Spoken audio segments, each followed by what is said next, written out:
Hello दोस्तों, स्वागत करते हैं आप लोगों का अपने इनकम पाठशाला में। आज मैं आप लोगों को दोस्तों क्लास 9th बिहार बोर्ड का जो भी दोस्तों टर्मिनल एग्ज़ाम चल रहा है, 6 माही एग्ज़ाम चल रहा है दोस्तों, उसका जो क्वेश्चन पेपर है दोस्तों बहुत ही जुगाड़ से आप लोगों के लिए लाया गया है। ठीक है, तो आप लोगों का डायरेक्टली एग्ज़ाम में यही क्वेश्चन पेपर जो है वो आने वाला है, तो आप लोग यहाँ पर देख कर दोस्तों जाइएगा। ठीक है, इस वीडियो को दोस्तों लाइक भी कीजिएगा और चैनल को सब्सक्राइब कर लीजिएगा ताकि साइंस का भी दोस्तों आने वाला है तो आपके पास पहुँच सके। ठीक है, तो आप लोग एग्ज़ाम में यहाँ से दोस्तों कॉपी कर लीजिएगा। ठीक है, चलिए आते हैं सवाल पे दोस्तों। ठीक है, देखिए सवाल क्या है। एक नंबर में अमेरिका के राष्ट्रपति प्रथम जो है वो कौन थे?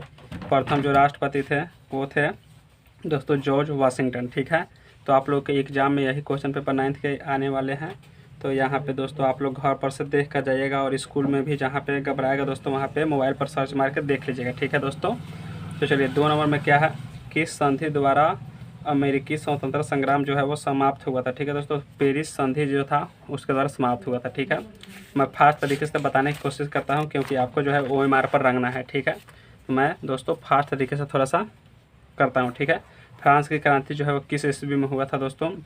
1789 में। ठीक है, रूसो द्वारा कौन सी पुस्तक लिखी गई है? सामाजिक जो संविदा है दोस्तों, C, 4 का C है। ठीक है, सामाजिक संविदा। अब दोस्तों हम बात कर लेते हैं क्वेश्चन नंबर 5 पे। ठीक है दोस्तों, क्वेश्चन नंबर 5 पे दोस्तों हम देखते हैं, प्रतिनिधित्व नहीं तो कर नहीं का नारा किसने दिया था? दोस्तों प्रतिनिधित्व नहीं तो कर नहीं का नारा जो है वो जॉर्ज वाशिंगटन, सैमुअल एड्स में। देखिए दोस्तों, प्रतिनिधित्व नहीं तो कर नहीं, इसमें से कोई भी नहीं दिया था। ठीक है दोस्तों, इसका जो आंसर होगा D होगा। ठीक है, 5 का जो आंसर होगा वो होगा D। 6 में दोस्तों आते हैं, सप्तवर्षीय युद्ध किन दो देशों के बीच लड़ा गया था? तो इसका जो आंसर है 6 का वो C हो जाएगा, इंग्लैंड और फ्रांस। अब आते हैं 7 नंबर क्वेश्चन पे, शक्ति पृथक्करण सिद्धांत किसने दिया था?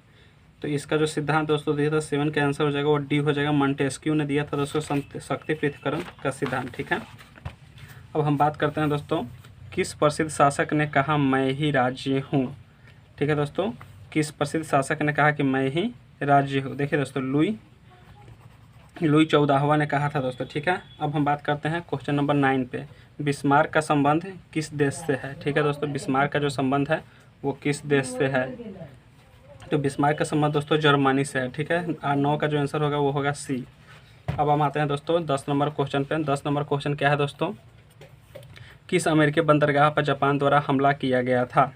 पर्ल हार्बर पर। ठीक है दोस्तों, पर्ल हार्बर पर। 10 का आंसर हो जाएगा A। 11 का दोस्तों अब बात करते हैं, हिटलर की आत्मकथा का क्या नाम है? दोस्तों हिटलर का जो आत्मकथा था वो मीन कैंप है। ठीक है, 11 का दोस्तों 11 का हो जाएगा B। ठीक है, मीन कैंप। अब हम आते हैं दोस्तों क्वेश्चन नंबर 12 पर। 12 नंबर क्वेश्चन पे दोस्तों आते हैं, टैले कर क्या था? ठीक है दोस्तों, तो टैले कर जो है वो भूमि कर है। ठीक है, तो 12 का आंसर A हो जाएगा। अब आते हैं दोस्तों 13 नंबर पर, निम्न में से कौन उत्पादन का साधन नहीं है? उद्यमी जो है दोस्तों उत्पादन का साधन नहीं है, तो 13 का आंसर B हो जाएगा।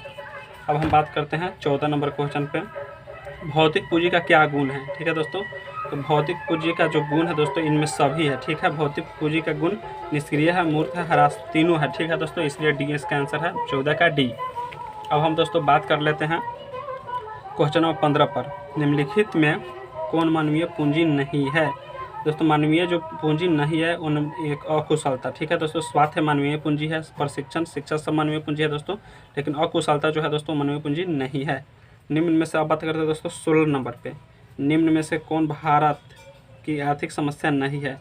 देखिए दोस्तों, भारत की जो आर्थिक समस्या आर्थिक विषमता जो है वो भारत की जो आर्थिक समस्या नहीं है। बाकी जो दोस्तों 16 का आंसर A हो जाएगा। बात करते हैं B, औद्योगिक विकास जो है दोस्तों वो आर्थिक समस्या है। ठीक है दोस्तों, गरीबी भी आर्थिक समस्या है। ठीक है, तो आर्थिक विषमता जो है वो आर्थिक समस्या नहीं है। 16 का A है। ठीक है, अब बात करते हैं दोस्तों 17 नंबर क्वेश्चन पे, झारखंड राज्य का गठन कब हुआ था? तो झारखंड राज्य का जो गठन हुआ था दोस्तों 15 नवंबर 2000 को हुआ था। ठीक है दोस्तों, 15 नवंबर 2000 को। आंसर नंबर इसका B हो जाएगा।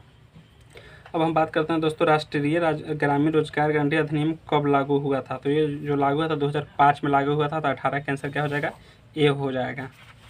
अब दोस्तों हम बात करते हैं 19। ठीक है दोस्तों, बहुत ही फास्ट तरीके से हम करा रहे हैं ताकि जो एग्जाम में है दोस्तों बहुत ही फास्ट आप लोग मार सके। ठीक है, आप लोग चैनल को सब्सक्राइब कर लीजिएगा ताकि साइंस का भी पेपर है तो आपके पास पहुंच सके। ठीक है, चलिए अब आते हैं, देखते हैं 19 नंबर क्वेश्चन पे, बिहार में पाई जाने वाली बेरोजगारी कौन सी है? तो बिहार में दोस्तों जो बेरोजगारी पाई जाती है वो घर्षणात्मक है। ठीक है दोस्तों, घर्षणात्मक है। अब हम बात करते हैं क्वेश्चन नंबर 20 पे। 2011 की जनगणना के अनुसार बिहार में साक्षरता दर कितना है?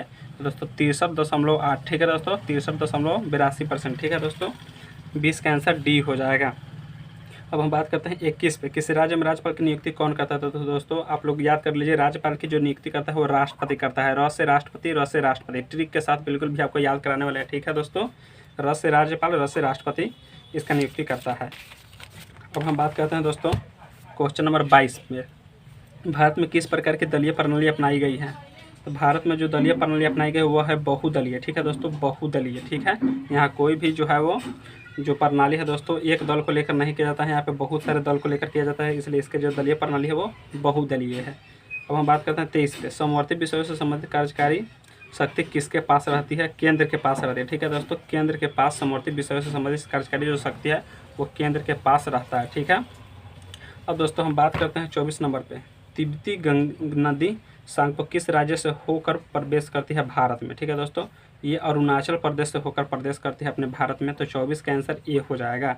अब 5-25 में देखिए दोस्तों, निम्न में से कौन भारत की सबसे लंबी नदी है? तो भारत की सबसे लंबी नदी कौन है? गंगा है, ठीक है। 25 का ए आप लोग याद कर लीजिए, गंगा जो नदी है वो भारत की सबसे लंबी नदी है। किस नदी को वृद्ध गंगा भी कहा जाता है? क्वेश्चन नंबर 26 में है दोस्तों, किस नदी को वृद्ध गंगा कहा जाता है? तो इसका आंसर हो जाएगा डी। 26 का जो आंसर होगा वो डी हो जाएगा। गोदावरी को वृद्ध गंगा के नाम से जाना जाता है, ठीक है। अब आते हैं दोस्तों 27 में। भूटान की राजधानी कहाँ है? भूटान की राजधानी थिम्फू है, ठीक है। 27 का सी, थिम्फू, ठीक है। आप लोग दोस्तों घर पर एक बार देख लीजिएगा दोस्तों, 1-2 बार देख लीजिएगा और उसके बाद स्कूल में जाइएगा, वहाँ पर भी देख कर और आप लोग जो है वो एग्ज़ाम में जो है वो रंग कर चले आइएगा, ठीक है, OMR पे। अब बात करते हैं क्वेश्चन नंबर 28 पे। भारत में किस राज्य की तटरेखा सबसे लंबी है? तो गुजरात की जो तटरेखा है दोस्तों सबसे लंबी तटरेखाओं में से एक है, ठीक है। अब आप बात करते हैं दोस्तों 29 पे।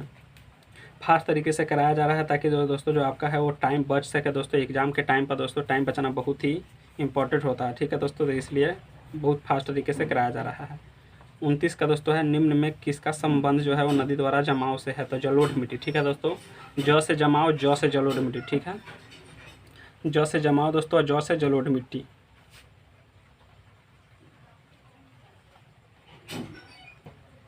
ठीक है दोस्तों, पूरा ट्रिक के साथ बताया जा रहा है। ज से जमाव, ज से जलोढ़ मिट्टी। नदी के जो बगल में जमा होता है जो मिट्टी वो जलोढ़ मिट्टी होता है, ठीक है दोस्तों।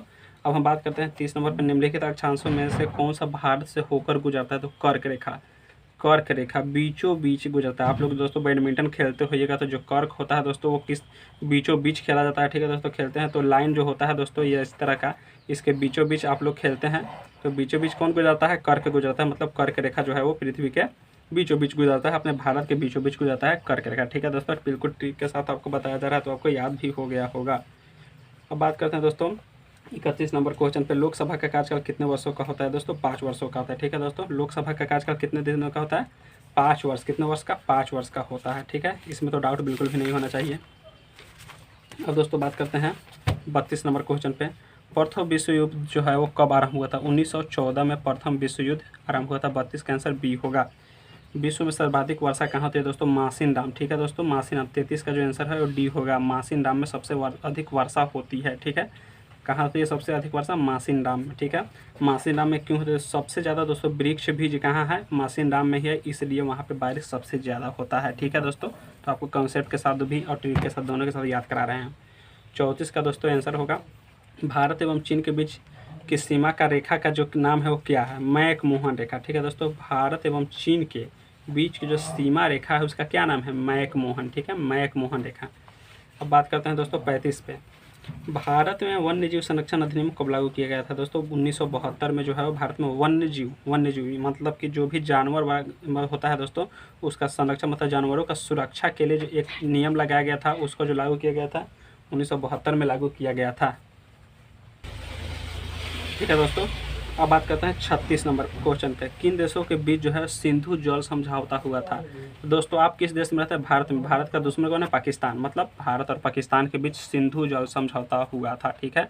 सिंधु जल समझौता कब हुआ था दोस्तों? किस देशों के बीच? तो भारत और पाकिस्तान। भारत का दुश्मन कौन है? पाकिस्तान। तो भारत और पाकिस्तान के बीच ही होगा दोस्तों सिंधु जल समझौता, ठीक है। तो आप लोग ये भी याद कर लीजिए दोस्तों, भारत और पाकिस्तान।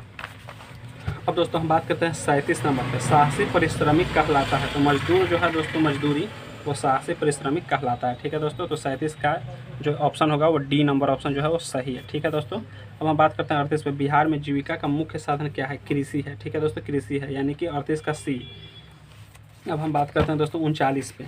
39 नंबर क्वेश्चन पे बात करते हैं, न्यूनतम समर्थन मूल्य का संबंध किस क्षेत्र से है? कृषि क्षेत्र से है। ठीक है दोस्तों, कृषि क्षेत्र से है, तो 39 का आंसर सी हो जाएगा। आप लोग दोस्तों बिल्कुल यही क्वेश्चन पेपर आने वाला है, तो आप लोग बिल्कुल दोस्तों एक बार दो बार जितना भर देख के दोस्तों यहीं पे याद कर लीजिएगा, ताकि एग्जाम में जाते और रंग दे। ठीक है दोस्तों, और एग्जाम में जाने के बाद जहाँ भी दिक्कत होगा दोस्तों वीडियो पे सर्च NKM पाठशाला मारिएगा दोस्तों, आ जाएगा और वहाँ से देख लीजिएगा और रंग दीजिएगा क्लास में। ठीक है दोस्तों, चलिए आप बात करते हैं 40 नंबर क्वेश्चन पर दोस्तों। निम्न में से कौन परमाणु ऊर्जा उत्पादन केंद्र है? तो दोस्तों मेरठ। ठीक है दोस्तों, मेरठ। 40 का डी आंसर हो जाएगा। रेल दुर्घटना का प्रमुख कारण क्या है? 41 नंबर क्वेश्चन है दोस्तों, तो दोस्तों इसका जो आंसर होगा ये बी होगा। रेल द्वारा भारी वस्तुओं की ढुलाई करना है। इससे क्या होता है दोस्तों? इससे पटरी जो है वो कमज़ोर होता है दोस्तों, और पटरी जब अलग होता है तो सबसे ज़्यादा जो रेल दुर्घटना है वो पटरियों के अलग होने से ही होता है। ठीक है, तो इसका 41 का जो आंसर हो जाएगा वो बी हो जाएगा। अब हम बात करते हैं दोस्तों 42 पे। 42 नंबर क्वेश्चन पे, पैदल चलते समय हमें सड़क की किस तरफ चलना चाहिए? दोस्तों सबको मालूम होता है कि बाएं तरफ जो है वो चलना चाहिए। ठीक है, तो आप लोग याद कर लीजिए दोस्तों, पैदल चलते समय किस तरफ चलना चाहिए? बाएं तरफ ही चलना चाहिए। ठीक है, प्रथम विश्व, अब बात करते हैं 43। प्रथम विश्व युद्ध में किसकी हार हुई? जर्मनी की दोस्तों जो हार हुई थी 1914 में, जो प्रथम युद्ध हुआ था उसकी हार जो हुई थी जर्मनी की, उसमें हार हुई थी। ठीक है, अब दोस्तों बात करते हैं द्वितीय विश्व युद्ध में पहला एटम बम कहाँ गिराया गया था? दोस्तों नागासाकी पे गिराया गया था। ठीक है, 44 का आंसर जो होगा वो बी होगा। ठीक है, 44 का बी आंसर होगा। नागासाकी पर जो है वो पहला बार एटम बम गिराया गया था द्वितीय विश्व युद्ध में। अब बात करते हैं 45। संयुक्त राष्ट्र संघ की स्थापना कब हुई? 24 अक्टूबर 1945 को जो है वो संयुक्त राष्ट्र संघ की स्थापना हुई थी। अब आते हैं दोस्तों 46 नंबर क्वेश्चन पे। देखिए दोस्तों, संयुक्त राष्ट्र संघ का मुख्यालय कहाँ है? न्यूयॉर्क में है। कहाँ है? न्यूयॉर्क में है। 46 का आंसर सी हो जाएगा, न्यूयॉर्क में। 47 में है दोस्तों, निम्न में से कौन सा संयुक्त राष्ट्र संघ का अस्थायी सदस्य नहीं है? तो जर्मनी। जर्मनी क्या है दोस्तों? संयुक्त राष्ट्र संघ का अस्थायी सदस्य नहीं है, तो 47 का आंसर डी हो जाएगा। 48 में दोस्तों आते हैं, अंतर्राष्ट्रीय न्यायालय का मुख्यालय कहाँ स्थित है? दोस्तों हेग। ठीक है दोस्तों, अंतर्राष्ट्रीय न्यायालय का मुख्यालय कहाँ है? हेग में है। 48 का सी आंसर सही है। ठीक है, अब बात करते हैं दोस्तों 49 का। निम्न में कौन रेशेदार फसल नहीं है? देखिए दोस्तों, रेशेदार फसल ईख जो है, ऊख। अपने बिहार में दोस्तों बहुत सारे ऊख का खेती होता है, आप लोग ऊख को अच्छा से जानते होंगे, उसे ईख भी बोलते हैं, जिससे चीनी बनता है, शुगर बनता है। तो रेशेदार फसल कौन सा नहीं है? तो ईख नहीं है। ईख क्या है? रेशेदार फसल नहीं है। अब बात करते हैं दोस्तों 50 पे। लक्ष्मी सागर झील कहाँ स्थित है? दोस्तों दरभंगा में है। ठीक है दोस्तों, लक्ष्मी सागर झील दरभंगा में स्थित है, तो 50 का आंसर जो है वो बी हो जाएगा। अब आते हैं दोस्तों 51 नंबर क्वेश्चन पे। देखिए, स्टाम्प एक्ट किस वर्ष पारित हुआ था? दोस्तों 1765 में पारित हुआ था। स्टाम्प एक्ट 1765 में पारित हुआ था। 52 में है दोस्तों, बिहार में कृषि मजदूरों की क्या समस्या है? बिहार में दोस्तों कृषि मजदूरों की जो समस्या है वो सभी है। ठीक है, न्यून आय भी है, निम्न जीवन स्तर भी है, रोजगार का अभाव भी है। ठीक है दोस्तों, ये तीनों है, मतलब इनमें से सभी है। तो इस प्रकार दोस्तों 52 का डी ऑप्शन जो है वो सही हो जाएगा। अब बात करते हैं दोस्तों 53 में। भारत में सर्वाधिक साक्षरता दर वाला राज्य कौन सा है? दोस्तों केरल है। सबसे ज़्यादा साक्षरता अभी दोस्तों केरल है, फिलहाल में केरल ही है। ठीक है दोस्तों, दिल्ली था लेकिन दिल्ली अब हट के केरल हो गया। ठीक है दोस्तों, केरल जो है साक्षरता में सबसे आगे निकल चुका है। ठीक है दोस्तों, इस प्रकार 53 का बी नंबर जो ऑप्शन है वो सही है। अब बात करते हैं दोस्तों 54 का। 54 में दोस्तों है कि ब्रह्मपुत्र नदी को बांग्लादेश में किस नाम से जाना जाता है? तो दोस्तों जमुना। ठीक है, ब्रह्मपुत्र नदी को बांग्लादेश में जमुना नाम से जाना जाता है। ठीक है, अब आते हैं 55 पे।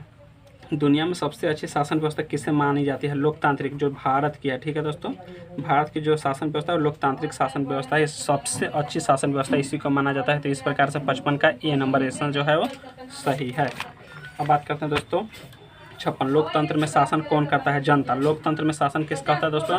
मतलब जनता का ही होता है। अल्टीमेट जो शासन होता है वो जनता का ही होता है। ठीक है, अब बात करते हैं 57 में। भारत में वोट देने की न्यूनतम आयु सीमा कितनी है? 18 वर्ष। ठीक है दोस्तों, 18 वर्ष जो है वो वोट देने की आयु सीमा है। ठीक है, आप लोग 9th क्लास में है तो आप लोग का जो एज होगा दोस्तों 14-15 साल होगा, तो आप लोग वोट तो देते नहीं होंगे। मतलब जाहिर सी बात है कि 18 साल के बाद ही वोट दिया जाता है। ठीक है, तो 18 साल के बाद आप भी वोट दीजिएगा। ठीक है, तो 57 का आंसर क्या होगा? सी होगा। 58 पे आते हैं दोस्तों कि पटना उच्च न्यायालय की स्थापना कब हुई थी? ठीक है दोस्तों, 1916 में। पटना का जो हाईकोर्ट है दोस्तों, उच्च न्यायालय है, उसका जो स्थापना हुआ था 1916 ईस्वी में हुआ था। ठीक है, तो 58 का ए नंबर ऑप्शन जो है वो सही है। 59 पे आते हैं दोस्तों, किस अधिकार को मूल अधिकारों की श्रेणी से निकाल दिया गया है? संपत्ति का अधिकार। ठीक है दोस्तों, संपत्ति का जो अधिकार है उसको मूल अधिकार की श्रेणी में से निकाल दिया गया है। इस प्रकार दोस्तों 59 का जो ऑप्शन होगा वो सी सही होगा। ठीक है, अब आते हैं दोस्तों 60 और लास्ट सवाल है। ठीक है दोस्तों, आपातकाल में नागरिकों के मौलिक अधिकार क्या किए जाते हैं दोस्तों? स्थगित किए जाते हैं। ठीक है दोस्तों, कैंसिल नहीं, समाप्त नहीं किए जाते हैं, ना ही इस बारे में संविधान मौन है दोस्तों। आपातकाल जब आता है तो नागरिकों का जो मौलिक अधिकार है दोस्तों थोड़ा देर के लिए उसको हटा दिया जाता है, फिर बाद में जो है वो लागू कर दिया जाता है। तो इस प्रकार से 60 का जो आंसर होगा वो ये ऑप्शन नंबर ए आंसर सही होगा। ठीक है दोस्तों, तो उम्मीद करते होंगे आप लोगों को ये वीडियो अच्छा लगा होगा। दोस्तों आप लोग दोस्तों यही क्वेश्चन आने वाला है, तो इस क्वेश्चन को देखकर आप लोग एग्जाम में जाइएगा ताकि पूरा का पूरा नंबर आपको जो है वो 9th में आ सके और आप लोग एग्जाम में टॉप कर सके। ठीक है दोस्तों, तो चलिए मिलते हैं नेक्स्ट वीडियो में, तब तक के लिए बाय एंड थैंक यू।